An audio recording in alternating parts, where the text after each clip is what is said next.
जो होता है अच्छे के लिए होता है। एक बार की बात था, एक राजा तलवारबाजी कर रहा था तो अचानक उसके उंगली में कट लग गया। तो पास में खड़े मंत्री अचानक बोल उठे, राजा साहब चिंता न करें, जो होता है अच्छे के लिए होता है। यह सुनते ही राजा को गुस्सा आ जाता है।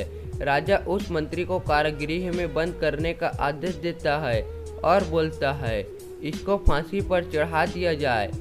यह सुनकर मंत्री घबरा गया।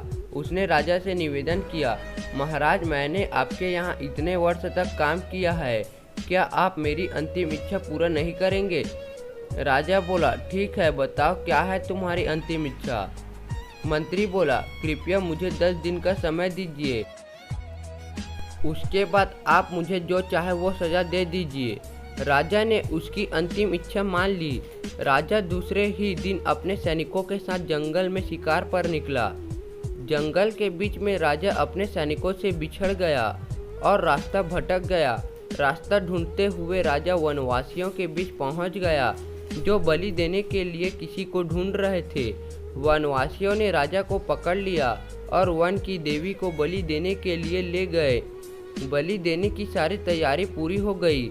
जैसे ही राजा को बलि देने के स्थान पर ले जाया गया, वहां खड़े बुजुर्ग की नज़र राजा की खंडित उंगली पर पड़ी। उसने आवाज़ लगाई कि ये तो खंडित है, इसकी बलि नहीं दी जा सकती। तो वनवासियों ने राजा को छोड़ दिया। राजा जैसे तैसे वहां से निकला और अपने राज्य पहुंचा। सबसे पहले कारागृह में अपने मंत्री से मिलने पहुंचा। राजा ने मंत्री से कहा, आपने सही कहा था, अगर मेरी उंगली नहीं कटी होती तो मैं आज जिंदा नहीं होता, यानी जो होता है वो अच्छे के लिए होता है। राजा फिर पूछा, मेरा तो फ़ायदा हुआ, लेकिन आपका कैसे फ़ायदा हुआ? मैंने तो आपको सज़ा दी। मंत्री बोला, मैं आपके साथ शिकार पर हमेशा रहता हूँ, उस दिन भी रहता, लेकिन मेरी खंडित नहीं होने के कारण मेरी बलि चढ़ जाती, इसीलिए मेरे साथ भी जो हुआ अच्छा हुआ। राजा प्रसन्न हुआ, लेकिन छोटी सी बात पर मंत्री को सजा देने का दुख भी हुआ। इसीलिए राजा ने अपने मंत्री को कारागृह से निकालकर फिर से अपने साथ रख लिया।